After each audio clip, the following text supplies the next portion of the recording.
bagi masyarakat dengan tema peran strategis dan komitmen organisasi kemasyarakatan dalam mensukseskan pilkada serentak tahun 2024 dalam keadaan sehat walafiat. Hadirin dimohon berdiri menyanyikan lagu kebangsaan Indonesia Raya.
Hadirin dipersilakan duduk kembali.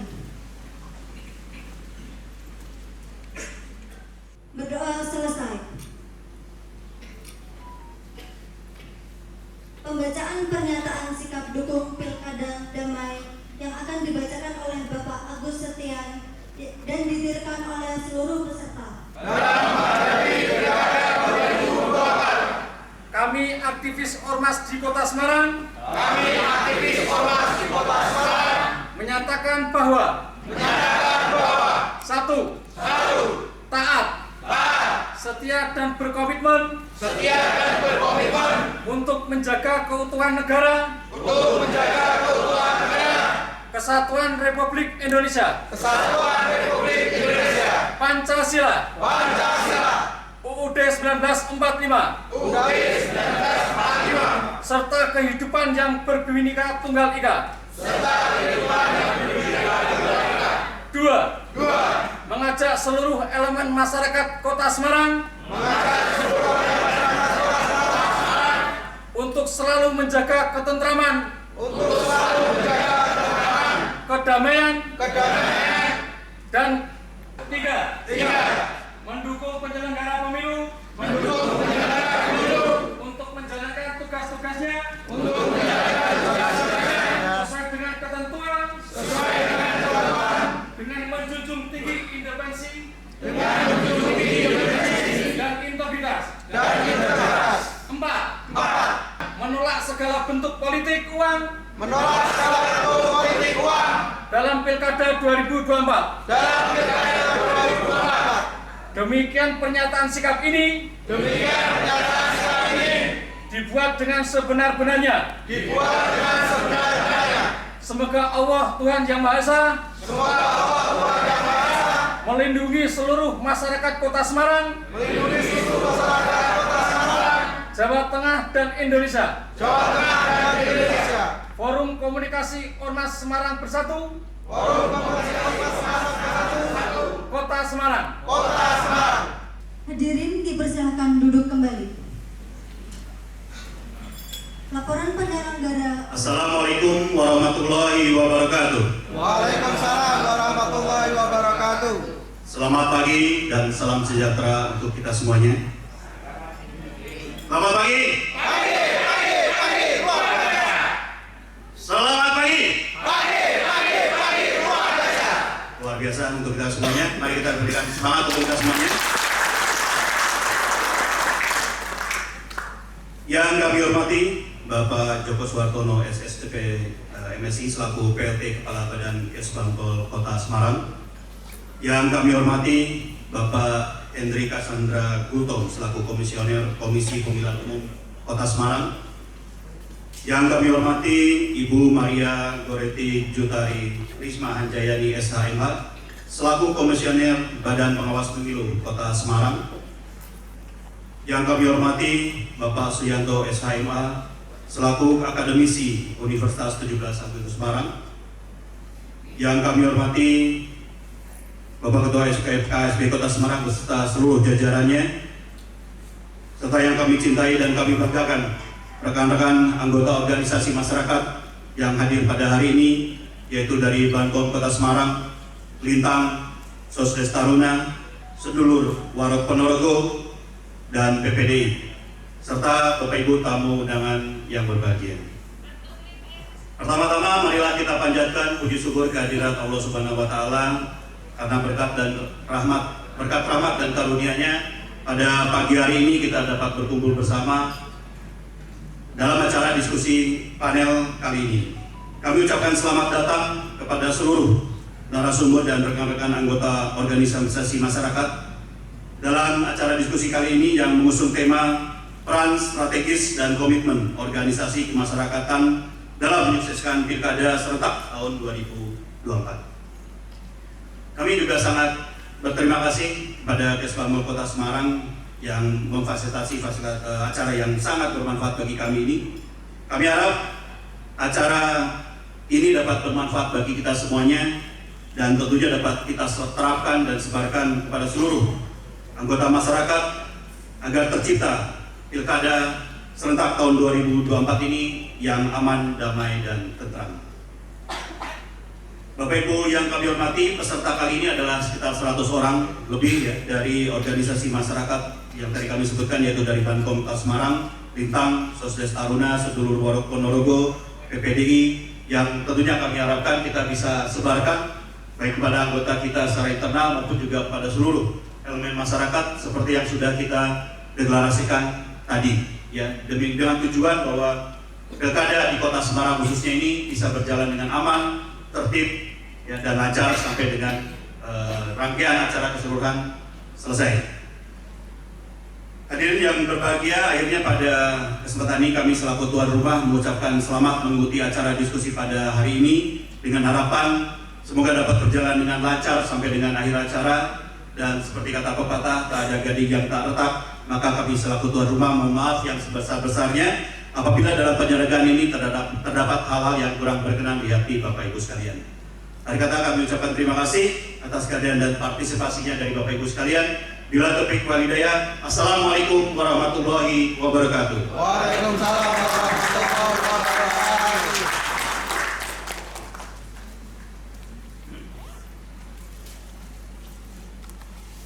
Bismillahirrahmanirrahim. Assalamualaikum warahmatullahi wabarakatuh. Waalaikumsalam warahmatullahi wabarakatuh. Salam sejahtera bagi kita semua dan selamat pagi. Pagi.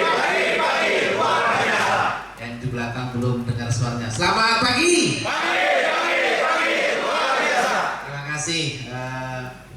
Senang sekali pagi hari ini. Alhamdulillah saya bisa silaturahmi dengan kawan-kawan organisasi kemasyarakatan di Kota Semarang.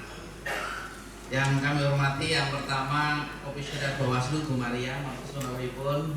Kemudian ini juga kalau dulu kita kenal beliau adalah bagian dari KPU Kota Semarang, Pak Suyanto. Tepuk tangan untuk beliau. Karena beliau aktif di Untak Semarang dan hari ini beliau juga akan menyampaikan, menularkan tentang pengetahuannya tentang bagaimana mengelola sebuah pemilu dan pilkada gitu. Sebentar lagi akan merapat salah satu komisioner KPU Kota Semarang, Pak Hendri Kasnanda Gutong, sedang perjalanan, dan tentunya yang saya cintai dan saya banggakan seluruh kawan-kawan organisasi kemasyarakatan, terutama sebagai tuan rumah kawan-kawan dari Bankom, Bantuan Komunikasi dalam pimpinan Pak Giri, matur suwun Pak Giri. Kemudian ini juga hadir kawan-kawan. Selamat datang Pak Nanda. Ya. Tepuk tangan dulu untuk kehadiran Pak Nanda. Ini Pak Nanda dan Pak Yanto reuni ini. Izin melanjutkan Pak Nanda? Ya. Baik, kawan-kawan, hadir juga di tengah kita Ormas Lintang, Lintas Tembalang. Kemudian South Children Village, kawan-kawan perkumpulan penyandang disabilitas Indonesia, dan sedulur Warok Ponorogo. Panjenengan semua adalah bagian dari organisasi kemasyarakatan yang selama ini telah banyak memberikan karya-karyanya, telah banyak memberikan layanan-layanan publiknya yang tidak hanya untuk internal organisasi panjenengan, tapi yang paling penting adalah juga untuk masyarakat Kota Semarang. Saya lihat betul, saya pantau kawan-kawan yang selama ini beraktivitas, khususnya yang bergerak di bidang relawan kemanusiaan. Saya atas nama pemerintah mengucapkan terima kasih yang sebesar-besarnya. Saya ikut grup dari beberapa teman-teman ormas. Yang belum masuk silahkan nanti HP saya di-invite biar saya juga ikut monitor. Kawan-kawan Bankom yang selama ini tidak pernah mengenal waktu dan tempat, ada di mana-mana, kapanpun ada di sana. Masyarakat yang membutuhkan, kawan-kawan Bankom hadir di sana. Begitu juga kawan-kawan relawan kemanusiaan yang insya Allah suatu saat nanti apa yang kita kerjakan hari ini akan memberikan manfaat tidak hanya pada diri kita tapi juga pada keluarga kita. Bapak Ibu, hari ini saya diperintah untuk membuka ya. Saya sebelum nanti menyampaikan beberapa pesan kaitannya dengan pilkada, karena saya diperintah untuk membuka, maka dengan mengucap Bismillahirrahmanirrahim, kegiatan pendidikan politik, peran strategis dan komitmen Ormas dalam mensukseskan Pilkada 2024 kami nyatakan dibuka. Termasuk hari ini, kegiatan hari ini adalah hasil kerjasama antara kolaborasi antara Badan Kesbangpol dengan organisasi kemasyarakatan Bankom, kemudian FKSB dan kawan-kawan yang hari ini juga hadir. Maka saya selalu berkomitmen ketika pemerintah itu sebagai fasilitator kegiatan, pemerintah itu memposisikan dirinya sebagai fasilitator dalam kegiatan, maka saya pastikan hasilnya akan lebih besar daripada dijalankan oleh pemerintah itu sendiri. Oleh karena itu, saya mengajak kepada panjenengan semua, seluruh elemen masyarakat yang tergabung di dalam organisasi masyarakatan. Mari kita bersama-sama seiring sejalan dengan pemerintah. Kami sudah bersama DPRD Kota Semarang sudah menyusun yang namanya peraturan daerah Perda tentang pemberdayaan organisasi kemasyarakatan. Di sana disebutkan bahwa antara pemerintah dan masyarakat adalah mitra kerja yang sejajar. Saya berpikir hari ini bagaimana kita agar mensukseskan pilkada yang akan dilaksanakan 27 November besok, kerja bareng antara pemerintah, antara penyelenggara pemilu dalam hal ini KPU dan Bawaslu beserta dengan kawan-kawan Ormas untuk bersama-sama mensukseskan. Kalau indikator sukses menurut pemahaman kami, yang pertama pilkada itu harus berlangsung secara luber dan jurdil, langsung, umum, bebas, rahasia, jujur dan adil. Dan nanti bagaimana agar pilkada itu bisa berlangsung secara luber dan jurdil, kawan-kawan dari KPU, dari Bawaslu dan dari akademisi nanti akan menyampaikan. Selain pilkada yang luber dan jurdil, saya juga titip pesan, pilkada yang sukses adalah salah satunya juga ditandai dengan pemilih yang toleran. Sekali lagi, pemilih yang toleran.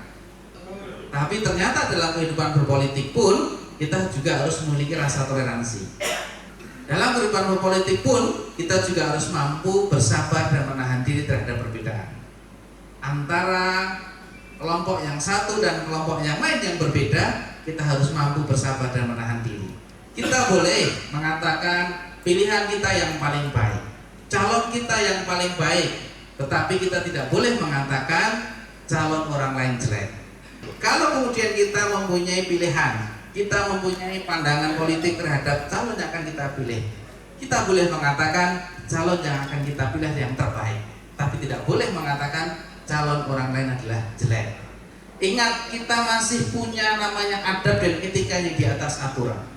Aturan itu masih di bawahnya adab dan etika. Maka kalau kita memposisikan adab dan etika di atas, insya Allah itu yang akan membawa kita kepada persatuan dan kesatuan bangsa hari ini. Dan yang paling penting, kalau kita mengutamakan adab dan etika, proses pilkada nanti, proses pemilu yang sudah berjalan kemarin akan menghasilkan sebuah kesejahteraan masyarakat yang setinggi-tingginya. Dengan cara pemilih toleran, insya Allah ikrar yang tadi panjenengan sampaikan akan kita wujudkan. Pilkada yang damai, bersih, bermartabat, begitu. Demokrasi akan fungsional mewujudkan kesejahteraan rakyat apabila perilaku pemilihnya rasional.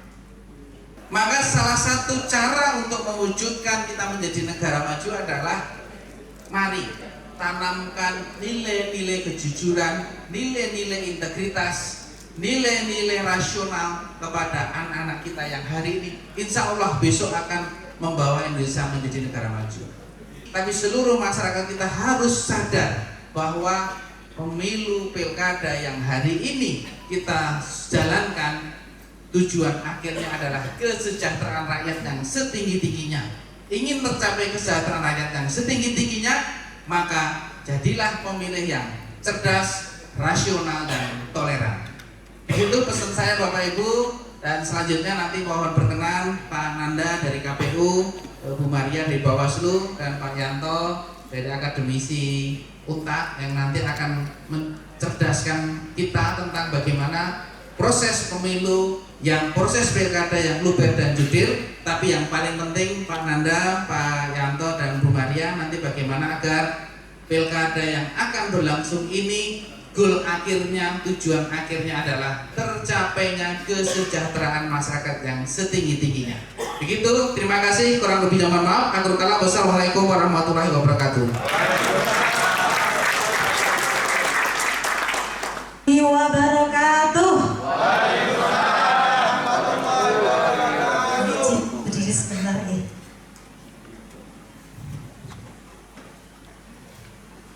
Semangat lagi.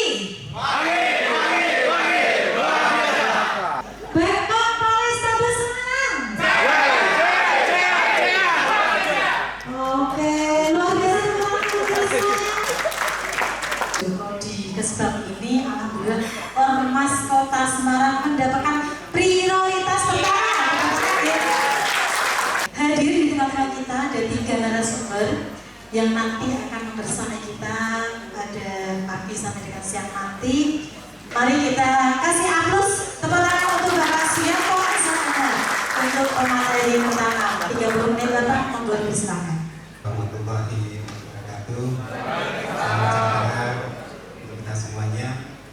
Betul-betul dibutuhkan itu menjadi sebuah pengayom begitu, pengayom sebagai pelindung, sebagai memberikan satu informasi yang baik, layak untuk di Jawa ini diikuti begitu, diikuti. Karena memang penting sekali ketika berjalan semua itu mendapat informasi itu sebagai penyejuk, sebagai memberikan informasi yang sangat baik kepada masyarakat. Ini loh seperti ini. Makanya seperti tadi yang disampaikan Pak Joko, memang benar sekali bahwa kita memang betul-betul harus memiliki kualifikasi untuk bisa memberikan satu kekuatan kepada masyarakat, bisa memberikan perlindungan, bisa memberikan satu informasi, menjaga dan juga memberikan solusi agar nanti dalam melaksanakan tugasnya itu memang betul-betul bisa dimengerti, dipahami oleh masyarakat. Anggota kemudian penyalur aspirasi masyarakat, pemberdayaan masyarakat. Lagi-lagi di sini ada pemberdayaan masyarakat dan juga partisipasi masyarakat. Artinya apa? Artinya penjenengan itu sebagai pionir untuk bisa memberikan edukasi kepada masyarakat agar agar nanti masyarakat bisa terbangun, terus kemudian bisa memahami permasalahan di masyarakat baik yang akan diikuti dan itu nanti yang akan bisa dilaksanakan di masyarakat itu bagian dari yang terpenting dari penjaringan informasinya, kemudian akan bisa berjalan dengan baik. Kemudian berarti di lingkungannya, kemudian keluarganya atau di komunitasnya, dan juga meluas kepada seluruh masyarakat yang ada di wilayah penjaringan. Akan memberikan satu perlindungan, memberikan satu solusi. Ini yang dibutuhkan seperti itu. Dan itu memang sesuai dengan undang-undangnya tadi di Ormas, berarti penjaringan memang harus melakukan itu karena sesuai dengan amanat undang-undang. Partisipasi masyarakat, lagi-lagi ini adalah partisipasi masyarakat yang dibutuhkan. Di tahun 2005 itu sangat tinggi yaitu 66,68%. tahun 2010 itu turun cukup signifikan itu sebenarnya. Kemudian tahun 2015 itu masih naik lagi ya, tapi masih tinggi di tahun 2005. Kemudian tahun 2020 adalah puncaknya, yaitu 68,30%. Yes, ya. Kalau KPPS kan saat ini kan baru dalam proses, ya, ini baru apa ya Mas? Pemberkasan ya, baru pemberkasan, baru mau pengumuman ya. Kemudian yang ketiga adalah sebagai pemilih yang berdaulat, ya berarti tidak jadi penyelenggara, tidak menjadi pasangan calon, menjadi peserta, tetapi juga sebagai pemilih. Saya itu sebagai pemilih yang memiliki kepedulian, memiliki tanggung jawab. Apa yang dilakukan? Yaitu datang dan mengajak kepada seluruh masyarakat, ya, keluarga dan juga masyarakat untuk datang ke TPS. Jadi ketika berjalan ada pertemuan di tingkat komunitas, di tingkat RT, RW, berjalan di tingkat PKK, misalkan begitu, itu ambil bagian, ambil peran ya, untuk bisa memberikan informasi, mengedukasi dan mengajak kepada seluruh masyarakat. Agar apa? Agar nanti dalam pelaksanaan kegiatan pilkada memang betul-betul bisa memberikan kontribusi untuk datang ke TPS. Karena tahu-tahu datang ke Bunur gue punya duit nih 10 juta kan kayu. Jadi ini Pak, rasanya sama nggak? Sama nggak? Nggak ada pernah sama gitu. Karena yang satu membersamai, yang satu datang-datang membeli. Kan Bapak Ibu kan melakukan praktek-praktek Datuk Marindi, kalau tahu datang orang kaya, tahu Datuk Marindi? Datang orang kaya, aku mau nikah sama anak lu duitnya nih, bener. Mana politik Pak? Sehingga, ya kenapa kemudian Maria tadi melarang politik keluarga? Karena nggak kayak gitu, Bapak Ibu itu nggak boleh digituin. Seperti Bunur nggak bisa digituin, bisa. Jadi saya bayar dengan Bapak Ibu mau seperti apa soal politik keluarga? Karena kalau Bapak Ibu menerima, Bapak Ibu Pak posisinya akan lebih rendah daripada orang yang hanya meminta-minta. Karena Bapak Ibu itu memiliki hak yang harus diperjuangkan, punya layanan yang harus diperjuangkan juga. Sehingga ada baiknya, yang pertama tadi, ayo sama-sama kita jaga sosial media kita juga. Yang kedua, silahkan kita berpartisipasi tanpa mengintimidasi. Yang ketiga, salah satu cara agar merawat kota Semarang ini akan semakin baik ke depannya adalah kita pastikan besok kita datang nyoblos di Pilkada Kota Semarang dengan gubernur, dan siapapun yang Bapak Ibu pilih silahkan. Yang terpenting adalah mari kita saling menghormati dan kita kawal bersama bahwa yang nantinya terpilih itu bukan hanya menjadi seorang wali kota dan gubernur, tapi mereka menjadi pelayan kita yang harusnya siap mendengarkan kita kapan saja, siap memfasilitasi kita kapan saja, dan memastikan bahwa kita sebagai warga negara ini terlayani haknya, kebutuhannya, dan kewajibannya. Demikian dari saya, kurang lebihnya mohon maaf. Semoga Bapak Ibu semua selalu sehat, semakin bahagia, kaya raya, dicintai semuanya, dan masuk surga nantinya. Wabillahi taufiq, wassalamualaikum warahmatullahi wabarakatuh.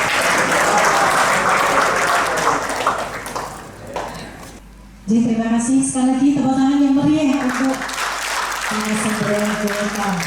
Bapak Ibu hadirin yang kami hormati dan kami banggakan, masih ada waktu untuk pertanyaan. Nanti juga ada hadiah ya. Tapi ini bukan dalam rangka politik ya, politik uang enggak. Tapi nanti ada ya dari panitia, nanti ada oleh-oleh yang mau bertanya, karena nanti kita sharing bareng. Mumpung ini di sini di depan kita ada Pak Suyanto selaku akademisi, kemudian dari Bawaslu ada Mbak Maria dan juga ada Pak Bulto. Monggo. Sesi pertama 3 penanya. Kemudian yang kedua, saya ingin bertanya, kalau untuk pendaftaran gitu ya, kita masih ada istilah diskriminasi. Jadi ada surat sehat sama surat disabilitas. Padahal kami itu bukan sakit ya, tapi siapa sih yang mau jadi difabel gitu. Itu bisa nanti Mas Nanda atau Bawaslu ya ke depannya tolong untuk petugas kesehatan gitu, mohon dibedakan karena kami kan bukan sakit. Itu yang pertama. Yang kedua, untuk hoax atau tidaknya itu apakah ada link ya? Jadi kita tahu itu berita hoax atau tidak. Begitu saja, terima kasih. Wassalamualaikum warahmatullahi wabarakatuh. Tadi sudah diberikan waktu, adapun salah satunya tanya jawab. Poin saja dari saya, pertanyaan apakah dan bagaimana jika mana kita mengetahui salah satu kejanggalan yang disebut notabene pelanggaran di sisi penyelenggaraan pilkada di tahun 2024, salah satunya bagaimana saya individu warga masyarakat mengetahui adanya money politik uang. Bagaimana kita nanti melaporkan kemana dan apakah? Terima kasih. Wassalamualaikum. Dengan kerahasiaan itu bagaimana, karena memang yang namanya disabilitas itu bukan masuk penyakit, karena ini adalah bawaan dari lahir.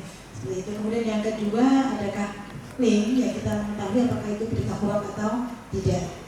Monggo untuk 3 penanya ini. Baik, terima kasih atas pertanyaannya. Mbak siapa tadi? Naimi. Oh, Naimi.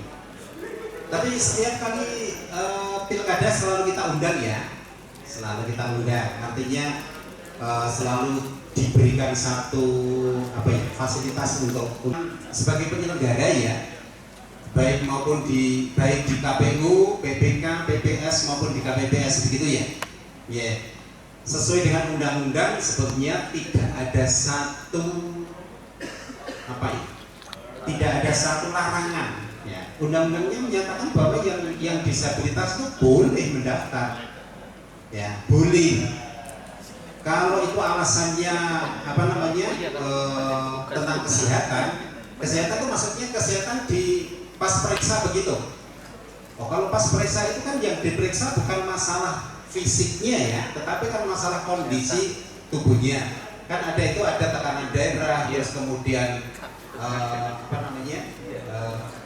tensi, terus kemudian berat badan, tinggi badan, terus kemarin ditambah itu kelihatannya ada gula darah sama kolesterol. Nah itu yang sedikit agak membayarnya rodok berat. Ya kalau yang tidak punya uang 50.000 ya berarti tidak bisa. Nah, narkoba itu kalau tingkatannya sudah di atas Bapak. Jadi KPU-nya mulai kabupaten kota ke atas itu. Tapi kalau hanya di badan ad hoc sama di tingkat KPPS itu sebenarnya harusnya tidak. Tapi nanti bisa lebih rinci oleh Mas Anda. Tapi yang jelas di dalam undang-undangnya tidak ada satu perbedaan. Jadi boleh disabilitas itu mendaftar boleh. Ya. Jadi tidak ada satu diskriminasi, tidak ada perbedaan. Siapapun orang yang memiliki persyaratan sesuai dengan undang-undangnya semuanya boleh untuk mendaftar. Yang tidak diperbolehkan itu adalah ketika yang bersangkutan itu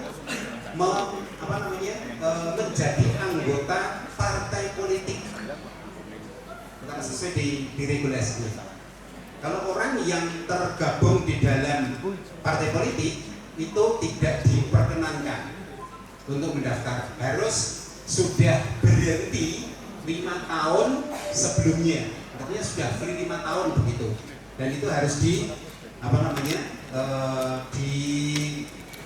disertakan surat pernyataan bahwa tidak menjadi anggota partai politik. Kemudian hoax ya ada linknya. Setahu saya untuk melihat itu apakah berita itu hoax dan tidak ada linknya, betul. Nanti Mas Najal bisa memberikan satu pelanggaran yang terjadi pelanggaran itu penyelenggaraan pilkadanya ya. Ya, ada politik uang atau mungkin ada orang yang mengintimidasi dan lain sebagainya yang terkait dengan pelanggaran pilkada, itu bisa dilaporkan Bapak. Dilaporkannya kemana? Dilaporkannya adalah ke Bawaslu. Bawaslu itu mulai bisa dari tingkatan yang paling bawah, yaitu PTPS, kemudian kemudian ada Panwaslu Cam di tingkat kecamatan. Kemudian nanti bisa diproses melalui Bawaslu Kabupaten Kota. Ini itu prosesnya Bapak. Jadi bisa. Namun dalam melaporkan juga harus dilengkapi karena memang ada beberapa syarat yang harus dilakukan oleh si pelapor. Salah satunya adalah mencatatkan diri terhadap identitas diri. Nanti selebihnya Mbak Mari yang nanti akan lebih memberikan satu penjelasan secara rinci, secara gamblang. Dilaporkannya, diselesaikannya, kemudian diputuskannya melalui Mahkamah Konstitusi. Karena memang ya tetap melalui MK Bapak. Mekanisme pelaporannya sama, semuanya sama.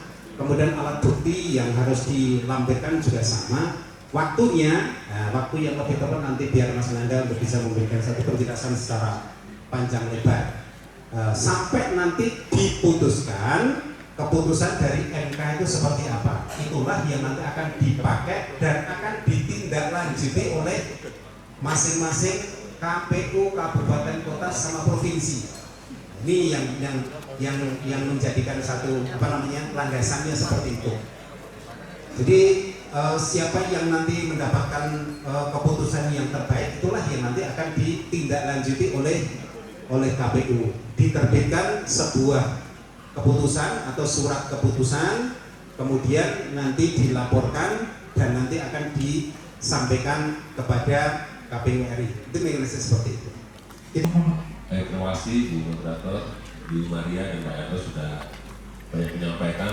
Tadi masukannya terima kasih Bu Leli soal pendaftaran. Kita pastikan nanti di seluruh pendaftaran itu tidak ada hal-hal yang mungkin diduga menjadi diskriminasi. Lalu kemudian untuk terkait tentang hoax itu saya kira ada di sosial media, jangan masukkan aja kalau nggak salah ada Indonesian Cyber Crime apa itu jangan lupa.